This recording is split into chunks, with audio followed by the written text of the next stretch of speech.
तो 10th class के आज के सिलेबस में हम पढ़ेंगे भारत छोड़ो आंदोलन। अपने अपने पेज पर ध्यान दो सभी। कहता है कि 1942 ईस्वी में भारत छोड़ो आंदोलन हुआ था। कब हुआ था बच्चों? 8 अगस्त 1942 ईस्वी को गांधी जी ने अंग्रेज़ों को देश से भगाने के लिए करो या मरो का नारा देते हुए भारत छोड़ो आंदोलन की शुरुआत की। और उन्होंने कहा कि यह एक स्वतः स्फूर्त आंदोलन होगा, अर्थात इस आंदोलन में हर कोई अपना नेता स्वयं होगा। यह आंदोलन इतना विशाल जन समूह वाला था कि स्वतः स्फूर्त आंदोलन रहा कि सभी महत्वपूर्ण नेताओं की गिरफ्तारी के बावजूद भी यह आंदोलन व्यापक रूप से चला, परंतु अंग्रेज़ों ने इसे भी क्रूरतापूर्वक दबा दिया। फिर भी इसी आंदोलन का असर था कि जल्द ही अंग्रेज़ हमारे देश को छोड़कर चले गए और 15 अगस्त 1947 ईस्वी को भारत को आज़ादी मिली। इस प्रकार 1915 से 1947 ईस्वी के काल को गांधी युग के नाम से जाना जाता है, जिसमें गांधी जी ने सिर्फ 3 हथियार सत्य, अहिंसा और सत्याग्रह के बल पर देश को आज़ादी दिलाई तथा देश के राष्ट्रपिता कहलाए। अब इसे समझेंगे बच्चे। भारत छोड़ो आंदोलन, मैं तुम्हें बता दूं कि महात्मा गांधी जब 1915 ईस्वी में दक्षिण अफ्रीका से आए तो आने के बाद से पहला काम उन्होंने किया कि कांग्रेस जो 2 दलों में विभक्त है, नरम दल और गरम दल, उसे लखनऊ अधिवेशन में दोनों को एक कर दिया।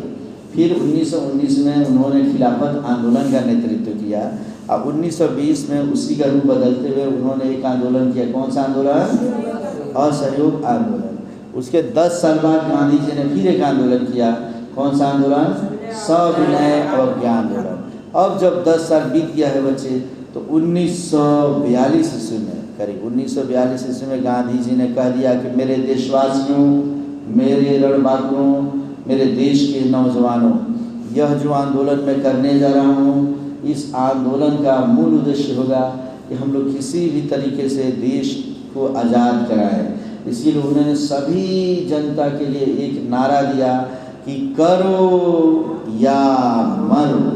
8 अगस्त 1942 ईस्वी को जनता को संबोधित करते हुए गांधी जी ने जैसे ही कहा करो या मरो, अर्थात उन्होंने कहा था कि देश को या तो आज़ाद करो या मर जाओ, लेकिन जब तक हम आज़ाद नहीं कर लेते हैं तब तक हमें शांति से घर में नहीं बैठना है। आम जनता थी, सीधी सादी जनता। कई ने तो इसका अर्थ ही बदल दिया। लोगों को लगा कि गांधी जी को बोल दिए कि या तो देश को आज़ाद करो या मारो। क्या समझ गए?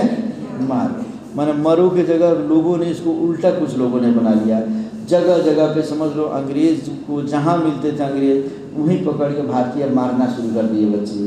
अब कहीं समझो कि रेलवे की पटरियाँ उखाड़ दिए, कहीं अंग्रेज़ों की कोई गाड़ी आ रही थी तो गाड़ी चला देते थे। अंग्रेज़ों को इतना मारे बच्चे कि अंग्रेज़ की माँ ब्रिटेन में कहना शुरू कर दी कि 7 समुंदर पार जो मेरा बेटा गया है तो अब मेरा बेटा भारत नहीं जाएगा, क्योंकि भारत आ तो जाएगा लेकिन फिर भारत से वापस जाएगा कि नहीं जाएगा कोई ठिकाना नहीं है।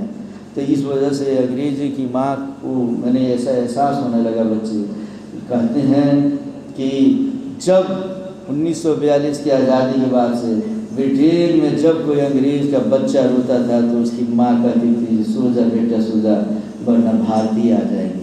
और इस तरीके से अंग्रेज़ों के दिल में भारतीयों के खिलाफ इतना खौफ बैठ गया कि उन्होंने क्रूरतापूर्वक इसे दबाना शुरू किया। लेकिन गांधी जी तो पहले ही कह चुके थे यह आंदोलन जो होगा स्वतः स्फूर्त आंदोलन होगा, माने तुम्हें अपना नेता खुद बनना होगा।